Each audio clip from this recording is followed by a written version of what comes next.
Good morning students. बेटा आज video number 21 विषय हिंदी आरओ भाग 1 स्पीति में बारिश, जिसके राइटर हैं कृष्णनाथ। तो इस पाठ को हम ध्यानपूर्वक सुनेंगे। इसके सारांश को संक्षिप्त मैंने इसको लिखा है जिससे आपके समझ में आ जाए, और आप अपनी बुक में भी इसको पाठ को पूर्ण रूप से पढ़ेंगे। ठीक है बेटा, ये कक्षा 11 के लिए वीडियो नंबर 21 है।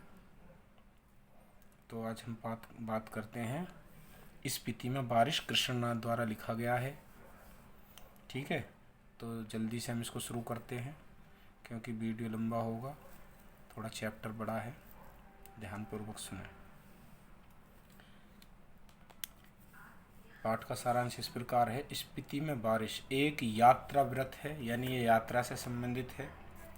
इसमें स्पीति घाटी है, एक स्पीति घाटी की परिस्थितियों का मनोरम वर्णन है। पाठ का सार निम्न प्रकार से है। देखिए, नंबर 1, स्पीति संचार साधनों से रहित, यानी जो स्पीति एक स्थान है, घाटी जो पर्वतीय क्षेत्र पर है, हमारे हिमाचल प्रदेश में इसको देखते हैं। हिमाचल प्रदेश में पड़ता है लाहौल स्पीति, तो उसके बारे में वर्णन किया गया है। ये दुर्गम स्थान है जहाँ पर पहुँचना आसान नहीं है, तो वहाँ पर संचार माध्यम नहीं है।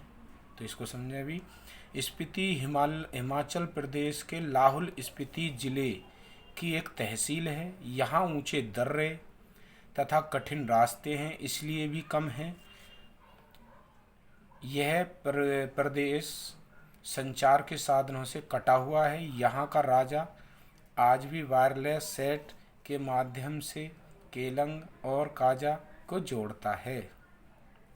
कहने का मतलब ये आज की स्टोरी कहानी नहीं है, पुरानी कहानी है, स्टोरी है, उसके बारे में लिखा गया है। प्राचीन काल में स्पीति भारतीय साम्राज्यों का अंग रही है। जब साम्राज्य टूटे तो यह स्वतंत्र रही। यह कभी लद्दाख, कभी कश्मीर, कभी भूशहर, कभी कुल्लू मंडल में रही, परंतु हमेशा स्वतंत्र रही। यहाँ जब भी किसी राजा को का संदेश वाहक यानी संदेश देने वाला आता था तो उसके आते आते बसंत बीत जाता था। यहाँ के लोग जोरावर सिंह जैसे आक्रमणकारी से बचने के लिए आंख बंद करके चामा का तना पकड़कर या एक दूसरे को पकड़कर बैठ जाते थे। यही उनकी सुरक्षा शैली थी। ठीक है, जाते थे होगा, ये जाती थी नहीं। ठीक है, अब आगे देखिए।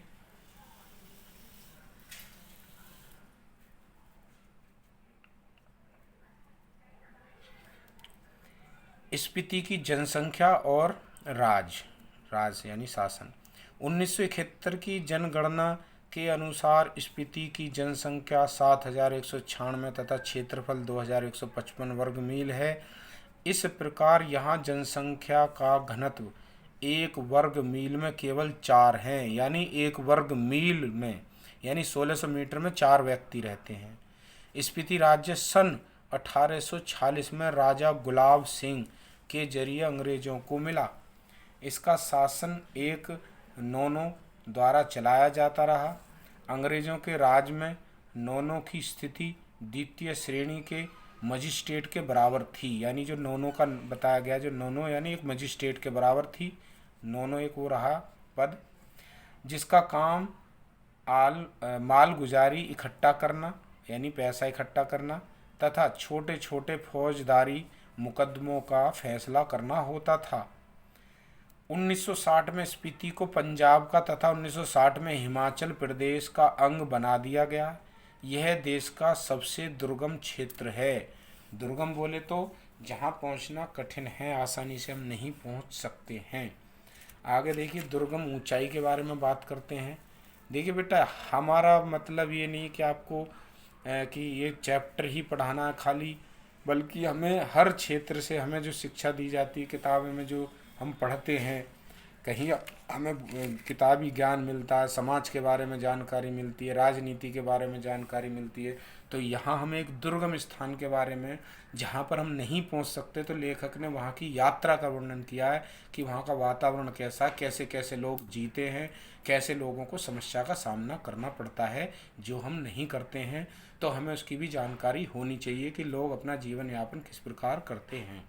ठीक है, तो हम ऐसे ही आज इस पाठ को पढ़ रहे हैं। अब देखिए, दुर्गम ऊंचाई यानी कितनी ऐसी ऊंचाई है जिस पर पहुंचा नहीं जा सकता। तो स्पीति के चारों ओर दुर्गम पहाड़ हैं जिनकी ऊंचाई, औसत ऊंचाई 18,000 फीट है। ये पहाड़ उसे तिब्बत, लाहुल, किन्नौर तथा लद्दाख से अलग करते हैं। इसकी मुख्य नदी स्पीति जो 16,000 फीट की ऊंचाई से निकलकर तिब्बत से होती हुई बूशहर और किन्नौर होते हुए सतलुज में मिलती है, सतलुज नदी में मिलती है। ठीक है, इसके साथ कोई पारा और पिन नदियों की घाटी भी हैं, परंतु केवल स्पीति घाटी ही आबाद है। आबाद यानी सब कुछ है वहाँ पर। यहाँ के लोग भीषण ठंड के कारण 8-9 महीने शेष दुनिया से रूठे रहते हैं, यानी अलग रहना पड़ता है उनको, उनसे संपर्क में नहीं आ पाते। यहाँ घर गर्म करने के लिए लकड़ी भी नहीं है। फसल भी एक बार होती है, इसलिए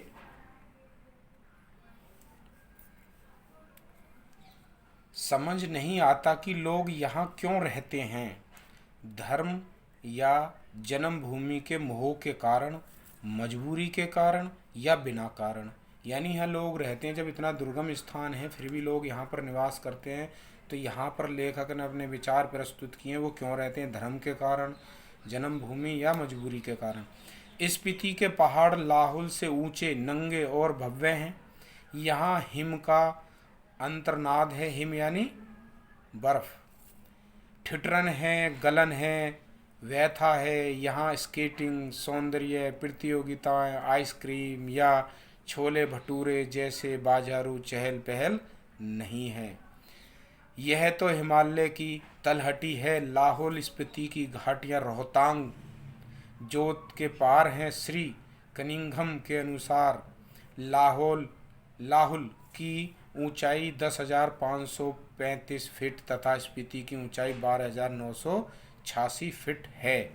देखिए बेटा, इसमें हमें जानकारी दी गई है, यानी कि हम लोग कैसे जीवन यापन करते हैं और क्या चीज़ें वहाँ उपलब्ध हैं, और हमारे पास सारे ऐशो आराम हैं, उसके बावजूद भी हम खुश नहीं हैं, या हमें सारी सुविधा होने के बावजूद हम अब भी दुखी हैं। परंतु इन लोगों को देखिए जहाँ पर इतनी कठिनाइयों के बावजूद भी वो खुश हैं। ठीक है बेटा, अब आगे देखें। 12 लाचा और माने पर्वत श्रेणियाँ। यहाँ पर क्या है, 12 लाचा श्रेणी है, पर्वत श्रेणी और माने। तो स्पीति घाटी को उत्तर दिशा से जो पर्वत श्रेणियाँ घेरे हुए हैं उनकी ऊंचाई 16,221 से 16,500 फीट है। दो चोटियाँ 21,000 फीट से भी ऊंची हैं।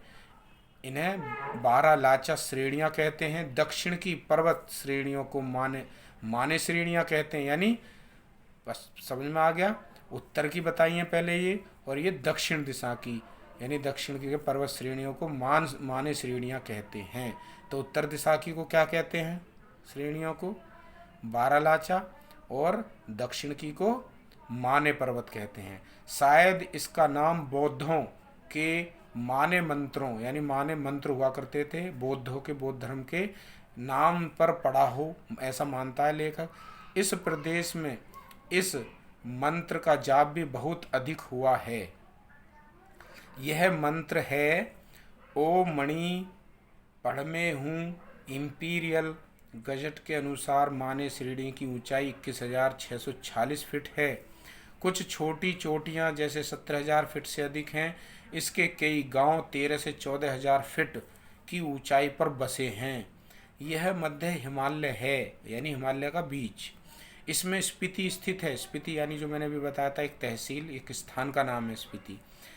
इसके पार बास हिमालय है, यानी नाम है ये बास हिमालय, भारी हिमालय, यानी इसके बाहर हिमालय है, बाहरी हिमालय है, जिसकी एक चोटी 20,064 फीट ऊंची है तथा कई चोटियां 20,000 फीट से ऊंची हैं। ठीक है, आगे देखिए। अब लेखक युवकों को इस घाटी में आमंत्रित करता है। यद्यपि चोटियां की ऊंचाइयों से होड़ लगाना ठीक नहीं है, फिर भी नव युवकों और नव युवतियों के लिए, यानी जवान युवक और जवान युवतियां के लिए अच्छा शौक हो सकता है। यह घाटी बूढ़े लामाओं के कारण, एक जाति होती है लामा वहाँ पर बसी हुई है, उदास दिखती है। यदि यहाँ युवक युवतियाँ किलोल यानी खेल कूद करें तो यहाँ का अंतर्नाद पिछले और हर्ष हर्ष फैले, यानी अंतर्नाद पिछले और हर्ष फैले। आगे देखिए। दो ऋतुएं, वहाँ पर क्या ऋतुएं होती हैं? दो दो ऋतुएं होती हैं। स्पीति में लाहुल की तरह दो ही ऋतुएं होती हैं, बसंत तथा शीत। बसंत यानी बसंत पंच जो मौसम आता है बसंत का, शीत यानी सर्दी। बसंत ऋतु कब से कब तक होती है? जून से सितंबर तक। अल्पकालिक होती है यानी थोड़े दिनों के लिए। तब यहाँ का तापमान 15 डिग्री सेंटीग्रेड होता है। जनवरी में तापमान 8 डिग्री होता है। बसंत में दिन गर्म होता है, रात ठंडी होती हैं। शीतकाल के मौसम का तो अनुमान ही लगाया जा सकता है। यहाँ बसंत में भी फूल नहीं खिलते, हरियाली नहीं होती। शीत में तो यहाँ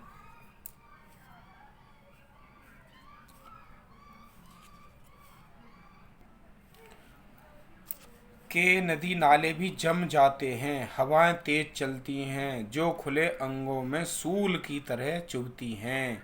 सूल यानी एक सुई की तरह चुभती हैं, इतनी ठंडी हवाएं चलती हैं। ठीक है छात्रों, वीडियो लंबा हो रहा है इसलिए हम इसको आज वीडियो को यहीं समाप्त करते हैं। कल इसको पूर्ण करेंगे इस पाठ को हम, लेकिन आपको अपनी पुस्तक ज़रूर पढ़नी है छात्रों। ठीक है, वीडियो देखने और सुनने के लिए बहुत बहुत धन्यवाद। मिलते हैं नेक्स्ट वीडियो में।